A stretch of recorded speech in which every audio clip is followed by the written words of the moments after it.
তো competency based interview এই ধারণাটি আসলে কি? এই কম্পিটেন্সি বেসড সিনারিও বিশেষ করে স্টার মেথডে সলভ করেছেন। যদি আমাদের প্রার্থীদের জন্য একটা এক্সাম্পল দিতেন আসলে। তাদের জন্য আসলে এটা নিয়ে আসলে খুব বেশি তাদের মানে আমার মনে হয় খুব বেশি এটা নিয়ে কাতর হওয়ার কোনো প্রয়োজন নেই। এই ধরনের কম্পিটেন্সি বেসড প্রশ্নের ক্ষেত্রে আমি আপনার মতামত জানতে চাচ্ছি। আ রেজাল্ট ফোকাসড হওয়া প্রয়োজন কিনা বা আসলে সে কতটুকু পজিটিভলি জিনিসটাকে রেসপন্স করতে পেরেছিল বা পজিটিভ রেজাল্ট আনতে পেরেছিল। আসসালামু আলাইকুম। বাংলাদেশ সরকারি কর্ম কমিশন সম্প্রতি বিসিএস ভাইবার ক্ষেত্রে কম্পিটেন্সি বেসড ইন্টারভিউ এর কথা তাদের নতুন একটি অনুষঙ্গ হিসেবে ভাইবা যুক্ত করার কথা ভাবছে।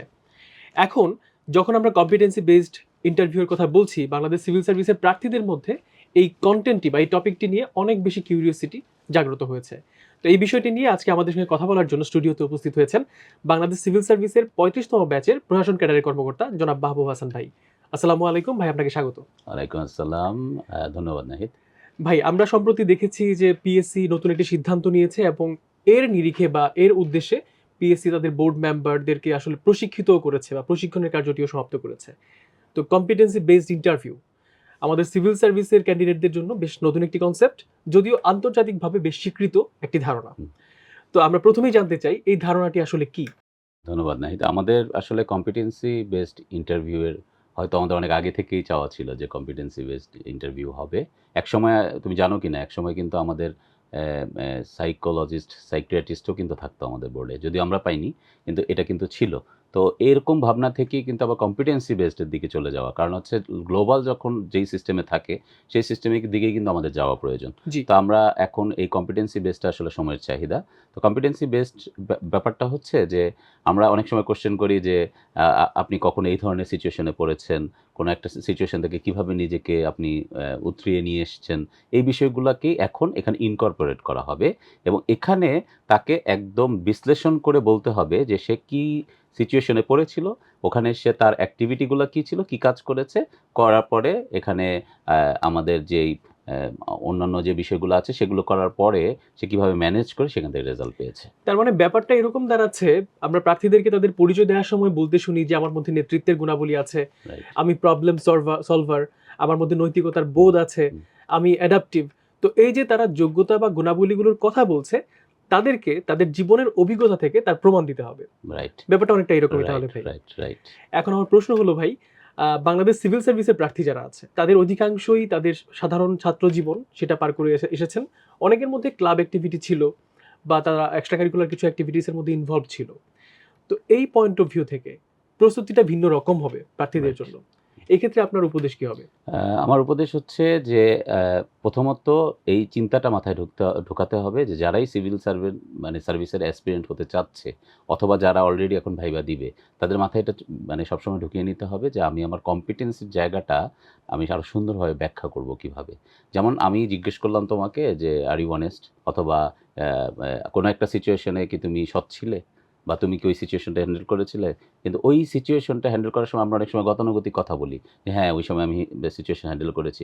কিন্তু টু দ্যা পয়েন্ট যে কথাগুলা বলা। মানে যেটা আমি ১ম এই বলছিলাম যে স্টার বলে যেটাকে আমাদের সিচুয়েশন, টাস্ক থাকে, তারপরে ওই এক্টিভিটিস গুলা কি হয়, লাস্টের রেজাল্টটা কি হয়, এই জায়গাগুলো কিন্তু আমরা এভাবে চিন্তা করি না। তাহলে বাহ! এখন থেকে আমাকে যেটা করতে হবে যে যারা অ্যাসপিরেন্ট হতে চায়, যারা এখনো হয়তো কলেজে ইউনিভার্সিটিতে পড়ছে বা ইউনিভার্সিটির শেষের দিকে আছে, তাদের জন্য আসলে বিষয়টা হচ্ছে যে যাই করছে সে যেন এটাকে এই মাত্রায় ভাবে যে আমি স্টার দিয়ে এটাকে আমি একটু এনালাইসিস করে রাখবো যেন ভবিষ্যতে আমি এটাকে ব্যাখ্যা করতে পারি। এটা আসলে রিয়াল লাইফেও প্রয়োজন আছে আসলে। একদমই ঠিক বলেছেন। হুম, আপনি যে স্টার মেথড এর কথা হুম, বললেন, এটি তো আন্তর্জাতিকভাবে স্বীকৃত একটি মেথড রাইট। কম্পিটেন্সি বেসড জি। ইন্টারভিউ এর ক্ষেত্রে। তো আপনি বাংলাদেশ সিভিল সার্ভিসে বেশ অনেকগুলো বছর কাটিয়েছেন সার্ভিসে। এক্ষেত্রে আপনার ব্যক্তিগত জীবনে এই কম্পিটেন্সি বেসড সিনারিও বিশেষ করে স্টার মেথডে সলভ করেছেন। যদি আমাদের প্রার্থীদের জন্য একটা এক্সাম্পল দিতেন আসলে। হ্যাঁ, আমার ধারণা তোমারও আছে এরকম ধরনের কোনো সিচুয়েশন, এটা ইউনিভার্সিটি লেভেলে হতে পারে বা চাকরিতে ঢোকার পরেও। তো জি। আমাদের যেহেতু আমি বেশ কিছুদিন চাকরি করেছি, তো সেক্ষেত্রে আমারও অবশ্যই এই ধরনের সিচুয়েশন এসেছে এবং সেই বিষয়গুলো যদি ধরা যায় এমন যে আমি যখন উপজেলা নির্বাহী অফিসার ছিলাম, আমি আরো সহজ করি। আমি যখন মনে আছে আমি সহকারী কমিশনার হিসেবে যখন কাজ করেছি জেলা প্রশাসকের কার্যালয়ে, তখন এমন হয়েছে যে আমি অনুষ্ঠান উপস্থাপনা করতাম। তো অনুষ্ঠান উপস্থাপনা ইস a মাস্টার অফ সেরেমনি। এবং ওটাও কিন্তু একটা খুব ভাইটাল ওয়ার্ক যেখানে কিন্তু কম্পিটেন্সি শো করার জায়গা আছে। আবার সেটাকে আলাদা করে অ্যানালিসিস করার জায়গাও আছে। তো এমন একটা সিচুয়েশন হলো যে কোনো একটি অনুষ্ঠানে এমন হয়েছে যে উপস্থাপক ছিল, সেই উপস্থাপক নতুন ছিল। জি, তো উপস্থাপক নতুন থাকার কারণে যেটা হয়েছে যে ১ম দিকেই একটু সমস্যা হয়ে যায়। মানে একটা ব্লান্ডারই হয়ে যায় বলা যায়। কারণ আমরা জানি যে নাম বলার ক্ষেত্রে অন্যান্য জায়গায় অনেকগুলো বিষয় আছে। তো নতুন হওয়ার কারণে সে কিন্তু এটা মানে একটু আমার মনে হয় আমরা বিপদে পড়ে গিয়েছিলাম। বাট ব্যাকআপ হিসেবে কিন্তু আমি ছিলাম। আর আমি যেহেতু সবসময় এটা করতাম, আমার মধ্যে সেই কম্পিটেন্সিটা ছিল। তো আমি খুব সুন্দরভাবে পরবর্তীতে ওই জায়গায় সিচুয়েশনটা নিয়ে আমি নিজে যেয়ে উঠে উপস্থাপনার পুরো মানে কন্ট্রোলটা নিয়ে আমি পুরো সুন্দরভাবে সেই অনুষ্ঠানটা কিন্তু শেষ করেছি। তো জি। সেখানে এখন যদি এটাকেই আমরা এক জায়গায় ফেলি যে এখানে সিচুয়েশনটা কি ছিল, তারপরে এখানে টাস্ক কি ছিল অ্যাকচুয়ালি, ওখানে আমার এক্টিভিটিস কি ছিল এবং লাস্টের রেজাল্ট কি ছিল। এটা জি। এইটাই যদি আলাদা করে ফেলা যায় তাহলে আমার মনে হয় মানে ব্যাখ্যা করা যাবে। আমার মনে হয় নাহিদ তোমারও যদি এরকম কিছু থাকে যদি আমাদের সাথে শেয়ার করো আমরা মনে হয় জানতে পারি আরকি। ডেফিনিটলি আমারও এরকম কিছু হুম, এক্সাম্পলস আছে। আমি হুম, যদি আমার নিজের সার্ভিস লাইফের কথা বলি, আপনি যেমনটা হুম, বলেছেন, আ যেহেতু ট্যাক্সেশনে আছি, আমাদের হচ্ছে নন ফাইলার যারা, বিশেষ করে রিটার্ন সাবমিট যারা করেন না, তাদের অধিকাংশ মানুষকে একটা সময় দেখা গেছে ১ মাসের মধ্যে কয়েক হাজার নোটিস আমাকে সার্ভ করতে হবে।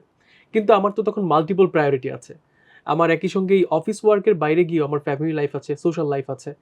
তো এই সবকিছু কম্বাইন করে আমার আমার যে অ্যাসাইনড টাইম অফিসে, এর মধ্যে আমাকে হাজার নোটিস প্রেরণ করতে হবে। তখন আমাকে আমার লজিস্টিক্স কি আছে এবং আমার ওয়ার্কফোর্স তাদেরকে ১ম এ আমি ট্রেন আপ করার চেষ্টা করেছি। যাতে অল্প সময়ের মধ্যে হলেও তাদেরকে কাজটার জন্য আমি প্রশিক্ষিত করতে পারি। সবসময় এটা মাথায় রেখেছি যে আমার ফাইনাল আউটকামটা কি? কারণ আমি যখন কোনো অ্যাক্টিভিটি নিচ্ছি, আমার কাজটা কত সুসম্পাদিত হয়েছে সেটা দিয়ে আমাকে বিবেচনা করা হবে। তাই আমি কাজটাকে গোছানোর জন্য প্ল্যানিং এ সময় দিয়েছি। দিয়ে ট্রেন আপ করে পুরো কাজটা এক্সিকিউট করেছি। এতে করে আসলে খুব বেশি ব্লান্ডার হয়নি। কাজটাকে ম্যানেজেবল পর্যায়ে নিয়ে আসা গেছে। তো এরকম এক্সপেরিয়েন্স একাডেমিক লাইফেও আমার ছিল। জি।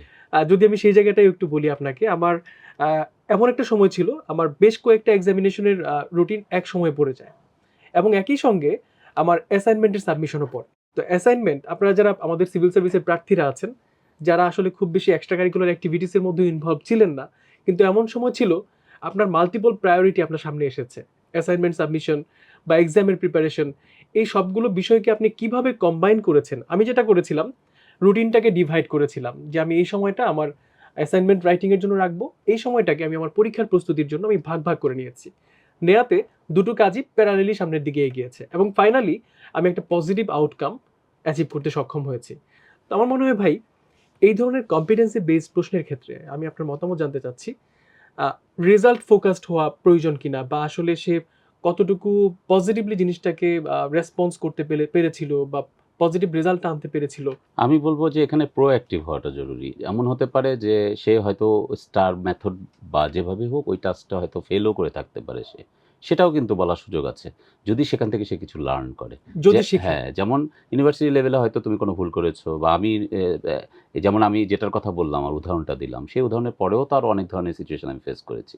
সেই সিচুয়েশন আমাকে ওইখানে যেহেতু আমি সাকসেসফুল হয়েছিলাম সেটা আমাকে আরো বেশি হয়তো সাপোর্ট দিয়েছে বা পজিটিভ একটা কনফিডেন্স দিয়েছে যে না ভবিষ্যতে আমি এই কাজগুলা সুন্দরভাবে তুলতে পারবো। তো অনেকের ক্ষেত্রে এমনও আছে, নিশ্চয়ই আমারও আছে যে যেখানে আমি হয়তো ফেল করেছি বা ঠিকমতো করতে পারিনি সেখান থেকে শেখার আছে। আরেকটা জিনিস আমি নাহিদ এড করতে চাই, এটা তুমিও আমার সাথে একমত হবা যে এইটার কারণেই কিন্তু আমাদের বিসিএস অ্যাসপিরেন্টদের মধ্যে অথবা পুরো আমাদের যে জেনারেশন আছে তাদের মধ্যে কিন্তু একটু কো-কারিকুলার অ্যাক্টিভিটিস, বিভিন্ন কাজ করার যে অ্যাক্টিভিটিস যেখানে আমাদের কম্পিটেন্সি শো করার আছে সেই জায়গাটা কিন্তু বৃদ্ধি পাবে। এটাও আমাদের মনে হয় একটা পজিটিভ সাইড। পিএসসির খুব ভালো উদ্যোগ এটা আমার মনে হয়। অবশ্যই ভাই।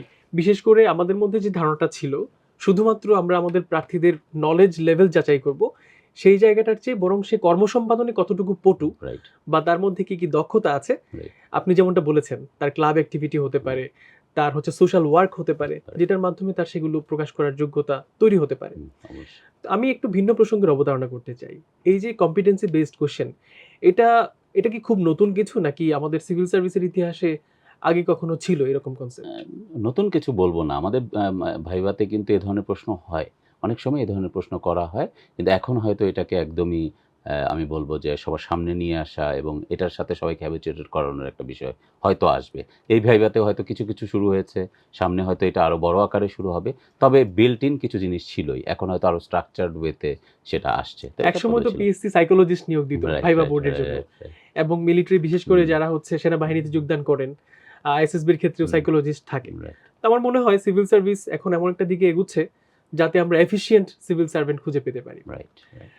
তো ভাই এখন আপনি যেমনটা বলছিলেন, কিছু কিছু কম্পিটেন্সি তাদেরকে এখন থেকে অ্যাচিভ করতে হবে, কিন্তু কিছু ক্যান্ডিডেট আছেন যারা অলরেডি ভাইবার ডাক পেয়েছেন, তাদের পক্ষে তো আর পুরাতন জীবনে ফেরত যেয়ে আবার এসে সেই যোগ্যতাগুলো প্রদর্শন করার সুযোগ নেই। তো এই মুহূর্তে এই বছর এই যে 50তম বিসিএস এর ভাইবা প্রার্থী যারা, তাদের জন্য আসলে কি করণীয়? তাদের জন্য আসলে এটা নিয়ে আসলে খুব বেশি তাদের মানে আমার মনে হয় খুব বেশি এটা নিয়ে কাতর হওয়ার কোনো প্রয়োজন নেই। এই কারণেই প্রয়োজন নেই যেহেতু এটা পিএসসি মাত্র এটা সবার সামনে প্রকাশ করেছে। সুতরাং এটা আস্তে, আস্তে হয়তো আরো বেশি আসবে। আর একটা বিষয় হচ্ছে ইউ কান্ট ফেক। আমাকে এখানে ফেক করার কোনো সুযোগ নেই। কারণ এখান থেকে লিড কোয়েশ্চেন আসবে, লিডিং কোয়েশ্চেন আসবে। কেউ যদি বানিয়ে বলতে যায়, এটা আমি রিকোয়েস্ট করব আমাদের ভাইভা ক্যান্ডিডেটদের যারা ৫০ এও আছে যে কোনো কিছু বানাতে যাবেন না। কারণ বানাতে গেলে এটা আরো ব্লান্ডার হবে। আপনার লাইফে থাকলেই সেটা দেখাতে হবে। তো যাদের সুযোগ আছে তারা ইনভলভ হতে পারে। আর যারা আগে থেকে ইনভলভ ছিল তাদের জন্য এটা খুব ভালো উপায় হবে। যে আমি যেহেতু তার আগে থেকে আছে, সে হয়তো বলার ক্ষেত্রেও সেটা খুব সহজ হবে। আর যারা ছিল না তাদেরকে ইনভলভ হইতে হবে। আর জি। এই ভাইবার ক্ষেত্রে আমি বলব যে খুব বেশি চিন্তা না করে যদি থাকে সেটাকে আলাদা করে এই মেথডে নিয়ে এসে তৈরি করে রাখা। তবে একদম মুখস্থ যেন না মনে হয় এবং ফেক যেন না মনে হয় যে উনি বানিয়ে বলছে। এই ধরনের কোনো কিছু করতে যাওয়ার ঠিক হবে না। চমৎকার একটি উপদেশ দিয়েছেন। অনেকের মধ্যেই এই প্রচেষ্টাটা থাকে। তো আশা করি আমাদের প্রার্থীরা যারা আছেন, আজকের এই পুরো আলোচনার যে অংশটুকু ছিল, বিশেষ করে কম্পিটেন্সি বেসড ভাইবা, এই বিষয়টা আসলে কি? কিভাবে আপনি আপনার সাধারণ দৈনন্দিন জীবনযাপনের পাশাপাশি আপনার ক্লাব অ্যাক্টিভিটি বা আপনার একাডেমিক লাইফে কিভাবে আপনি কোনো সমস্যার সমাধান করেছেন, কিভাবে নেতৃত্বের যোগ্যতা প্রদর্শন করেছেন, কিভাবে আপনি যে নৈতিকভাবে শক্তিশালী সেই অবস্থান স্পষ্ট করেছেন, এই জায়গাগুলোকে আমাদের আজকের যে অতিথি আছেন মাহবুব ভাইয়ের মতে যে স্টার মেথড সেটি ফলো করে আপনার উত্তরটি প্রস্তুত রাখুন। আশা করি এর মধ্যে দিয়ে আপনি সিভিল সার্ভিসের ভাইবায় খুব ভালো করতে পারবেন। এরই মধ্যে দিয়ে আজকের সেশনটি আমরা এখানেই শেষ করছি। সবাই ভালো থাকবেন এবং সুস্থ থাকবেন। আসসালামু আলাইকুম।